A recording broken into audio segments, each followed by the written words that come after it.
आज आप पहली बार देख रहे हो, ठीक से देखो, देख पा रहे हो एक साथ दिन और रात। अब मुझे ये बताओ, जहाँ रात हो रही है वहां चीजें चमक रही है ना, कोई कुछ, क्या चीजें है वो? आइस चमकते हैं क्या? These all are lights. हाँ, वो लाइट जो हम खुद यूज करते हैं, ठीक है ना। आउटर स्पेस से उसकी इंटेंसिटी इतनी होती है कि वो आपको आउटर स्पेस से भी वो चीजें दिख जाती है, ठीक है ना। अभी एक काम करता हूँ मैं, थोड़ी देर के लिए सनराइज को बंद करता हूँ मैं, ठीक है। चलो, मतलब सूर्य का प्रकाश अभी बंद कर दिया मैंने। तो अभी हम देखते हैं कि वो उस सिचुएशन में हमारी जो अर्थ है वो आपको कैसी दिखाई देगी, ठीक है। अभी सबसे पहले आप, मैं चाहूंगा कि आप इंडिया को देखें, क्योंकि रात में हमारा इंडिया ना बहुत प्यारा लगता है। आ रहा है ना सामने धीरे धीरे? आ गया। देखो तो रात में इंडिया कैसा दिखता है। आपने ये छवि जो है ना, जो इमेज है, ये दिवाली के टाइम में बहुत देखा होगा, खासकर सोशल मीडिया प्लेटफॉर्म्स वगैरह पे बहुत सर्कुलेट की जाती है, ठीक है। ये तो इंडिया है।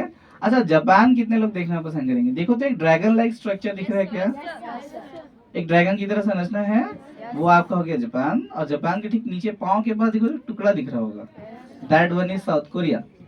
और साउथ कोरिया के नॉर्थ में नॉर्थ कोरिया भी है, लेकिन वो दिखेगा नहीं क्योंकि लाइट उतनी इंटेंसिटी उनकी नहीं है उनके पास।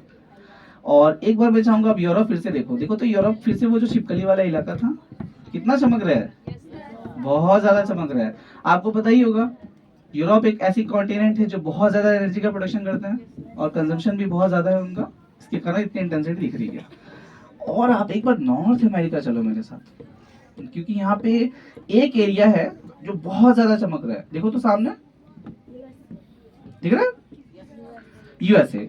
और आपको जानकर ये बात बहुत हैरान कर देगी कि पूरे यूएसए की पॉपुलेशन जो है ना, सिर्फ 35 करोड़ के आसपास है। और हमारी कितनी है आपको बताइए?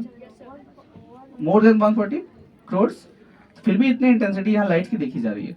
लेकिन आप मुझे एक बात बताओ स्टूडेंट्स, अगर आपको नॉर्थ अमेरिका जाना हो तो आप कैसे जाओगे? पानी की जहाजों से? बहुत टाइम लगेगा। फ्लाइट से? चलो लेके चलते हैं।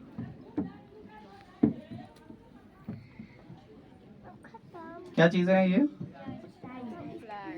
मछलियां हैं? दीज वाला फ्लाइट्स, हवाई जहाज। मस्त फ्लाइट चल रहा है।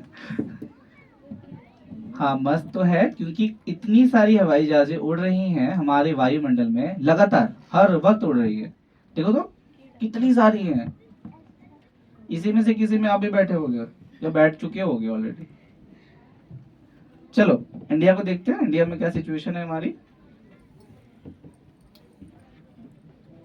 आ गया इंडिया सामने?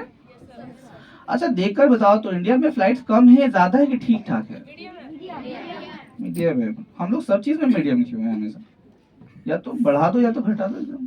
एनीवे, इंडिया को देख लिया आपने, थोड़ा और देखते हैं। चलो एक बार देखते हैं यूरोप। क्या हाल है, क्या हाल चाल है यहाँ पे? हाँ, क्राउड बहुत है। एक्चुअली फ्लाइट डेंसिटी जिसको आप टेक्निकली कह सकते हैं बहुत ज्यादा है। इंडिया में जो आंकड़े मैंने आपको बताया नहीं, इंडिया में एक दिन में लगभग 4 से 4,500 फ्लाइट्स उड़ती हैं, which is domestic in nature. यानी कि सिर्फ वो फ्लाइट जो में डोमेस्टिक फ्लाइट्स, यानी समझते हो, जो सिर्फ इंडिया इंडिया के अंदर उड़ती हैं। जो इंडिया के बाहर जाती है मैं उसकी बात नहीं कर रहा, इंटरनेशनल फ्लाइट्स की। लेकिन आप देखिए तो गौर से जरा, यूरोप से ऊपर की तरफ, नॉर्थ वेस्ट, उत्तर पश्चिम, देखो तो एक लाइन जा रही है ना। लेट अस फॉलो कहाँ जा रही है? ये मैं इसको सीधा करता हूँ, अब फॉलो करते, ये फॉलो करते करते करते करते यहाँ पे दुनिया का वो एक ऐसा जोन जहाँ पे सबसे ज्यादा फ्लाइट्स यूज की जाती हैं। ये कौन सी जगह आप पहचान सकते हो? पूरा नॉर्थ अमेरिका, ये पूरा। और आपको हैरानी होगी जानकर, एक दिन में यहाँ लगभग 86,000 हवाई जहाजें उड़ती हैं, 86,000 फ्लाइट्स। और यूरोप में जो मैंने आपको बताया नहीं था, लगभग 40,000 के आसपास, ठीक है। तो ये फ्लाइट्स की यूसेज जो इतनी हम करते हैं ह्यूमन बीइंग के रूप में, ठीक है। एक चीज मुझे लगता है जिसको दिखाना बहुत जरूरी है अभी के समय में, हमारे स्टूडेंट्स से मैं खुद भी ये जानना, मैं बताना चाहता हूँ इसको। दुनिया में जितना भी पानी आप देख पा रहे हो, ये पानी है, ठीक है। मैंने भी बादलों को हटा दिया है ताकि मैं आपको ये अच्छे से दिखा पाऊँ। दुनिया में जितना भी पानी है, आप अच्छा, ये 2 दिन पहले का न्यूज आपने को ने सुना है किसी ने कि बैंगलोर में पानी की बहुत क्राइसिस आ रही है?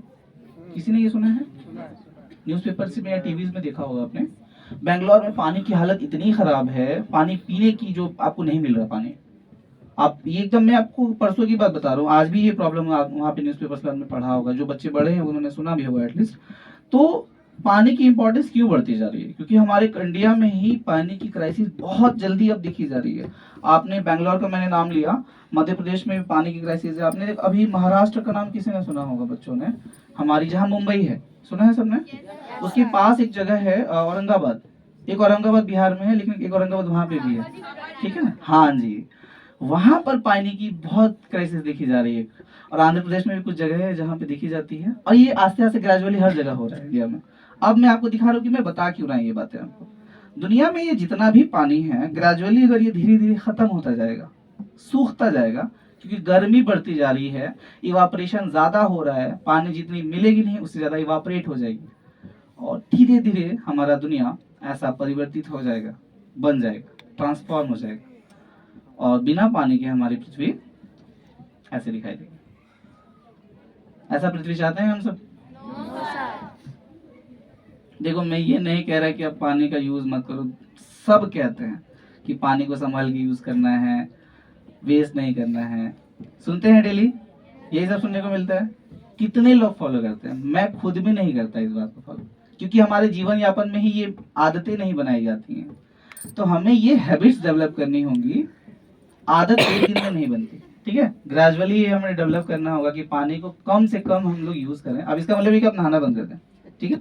ये कतई नहीं करना है हमको, लेकिन हम लोग अपने पानी को संभाल कर यूज करेंगे, ये हमें ध्यान रखना होगा, ठीक है? और एक लास्ट जिसके साथ मैं इस चीज को खत्म करूंगा, और लेकिन मुझे लगता है कि ये बात आपको जरूर जाननी चाहिए। अभी मार्च चल रही है, मार्च का महीना है ना, और ज्यादा नहीं, 1 महीने के बाद अप्रैल आएगी। और आपको पता है गर्मी में क्या होता है? मजा आता है क्या गर्मी में?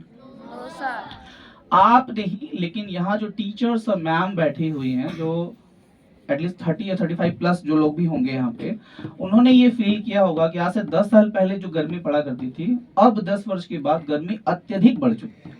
जितनी सहन शक्ति थी उससे कहीं ज्यादा बढ़ चुकी है। ये आप लोग शायद बच्चे नहीं समझते, लेकिन जो बड़े हैं वो समझ पा रहे हैं इस बात को। अब ये मैं क्यों बता रहा हूँ आपको, देखो आपके सामने लाल रंग दिख रहा है बहुत ज्यादा। ये लाल रंग हमें इंडिकेट कर रही है कि अर्थ के एटमॉस्फेयर में जितनी कार्बन होनी चाहिए, कार्बन डाइऑक्साइड, वो लिमिट से कहीं ज्यादा बढ़ चुकी है। और शुरू में आपको याद है मैंने बताया था कि कार्बन डाइऑक्साइड एक ऐसी गैस है जो गर्मी को बढ़ाती है, गर्मी को पकड़ के रखती है। यही काम ये कर रही है, और हमारी गर्मी को, पृथ्वी की गर्मी क्या बढ़ा रही है, इसलिए आपको इतनी गर्मी लग रही है। अब आप कहोगे कि सर इसका सोल्यूशन क्या है? क्या सोल्यूशन आप बताओ? अफॉरेस्टेशन, वृक्षारोपण, ये करना है हमें? मैं आपको वृक्ष लगाने के लिए नहीं कहूंगा। अच्छा, आप लोग जो कहते हो कि हमें सबसे ज्यादा ऑक्सीजन वृक्ष से मिलता है, क्या ये लाइन सही है? हाँ, कितने लोग सहमत है इस बात से कि हमें सबसे ज्यादा ऑक्सीजन हमें पेड़ों से मिलता है? सभी लोग सहमत है इस बात से? हमें सबसे ज्यादा ऑक्सीजन समुद्रों से मिलता है। कहाँ से मिलता है? Water plants.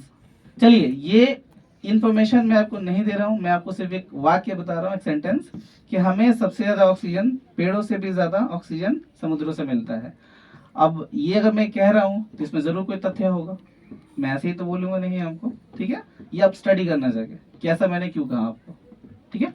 लेकिन plantation is Indeed very important. और आप देख पाओगे इंडिया में, देखो पेड़ जो हरे हैं वो एक चीज के कारण होते हैं ना, क्लोरोफिल। ये क्लोरोफिल का कंसंट्रेशन है, देखो तो कम या ज्यादा हो रहा है क्या? जैसे जैसे सीजन कम, मतलब सीजन चेंज हो रही है। अब हम चलते हैं साउथ अमेरिका। क्यों आ रहा हूं मैं बताता हूं आपको। साउथ अमेरिका के ऊपर वाले भाग में देखो तो एक डीप ग्रीन जोन दिखेगा, दिखा? सबको पता है कौन सी जगह है? Amazon, Amazon rain forest, Amazon का वन वर्षा जिसको कहा जाता है। अब आपको मैं ये 2 मिनट, 1 मिनट लूंगा बस, मैं समझ सकता हूँ कि टाइमिंग का भी इंपॉर्टेंस होता है, लेकिन फिर भी आप जानने जरूरी है। यहाँ इतने पेड़ पौधे क्यों आए, कोई बता सकता है मुझे? इतने पेड़ पौधे यहाँ कैसे आए? यहाँ पे ज्यादा लोग नहीं रहते हैं, पॉपुलेशन बहुत कम है यहाँ पे, ब्राजील का एरिया है ये, लेकिन फिर भी इतने पेड़ पौधे कहाँ से आए? आप अगर ये कहते हैं कि प्लांटेशन की गई है, तो नहीं, यहाँ प्लांटेशन नहीं की गई है। अब आप लोगों को मैं बताता हूँ क्यों है इतने पेड़ पौधे। आपने कभी इक्वेटर का नाम सुना है? भूमध्य रेखा, जिसको विषुवत रेखा भी कहा जाता है, वो ठीक इसके बीच से यहाँ से क्रॉस करती है। इट्स एन इमेजिनरी लाइन, लेकिन फिर भी कहा जाता है कि इसके ठीक बीच से वो क्रॉस करती है। और जहां से भी इक्वेटर पास करेगी वहां सन रेज क्या पड़ेंगी? सीधी पड़ेंगी। गर्मी बहुत ज्यादा पड़ेगी क्योंकि ज्यादा आपको हीट मिल रही है। और जब गर्मी ज्यादा होगी तो नीचे की जमीन क्या होगी? गर्म होकर ऊपर उठेगी, ठंडी होगी, बारिश होगी, क्लाउड फॉर्मेशन होंगे, नीचे बारिश होगी।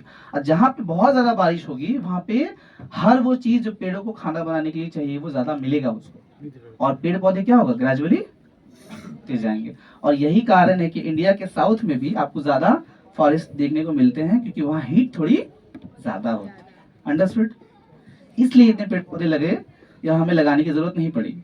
लेकिन इंडिया में आप देखोगे साउथ में थोड़ी बहुत दिख भी रहे हैं आपको, नॉर्थ और सेंट्रल इंडिया में हमारा बहुत अच्छा सिचुएशन नहीं है। ठीक है, तो इस नोट पे कि हमें थोड़ी बहुत जरूरत तो है फॉरेस्टेशन की। करेंगे आप लोग? ये हमसे नहीं, खुद से कहना है कि हम लोग करेंगे। और जो टीचर्स है वो तो खैर आपको बताते ही रहते हैं। तो इन्हीं सब शब्दों के साथ ये छोटा सा शो मैं यहाँ पे समाप्त करूंगा, लेकिन उम्मीद है कि आपने आज कुछ नया जाना होगा। Thank you so much and have a great day.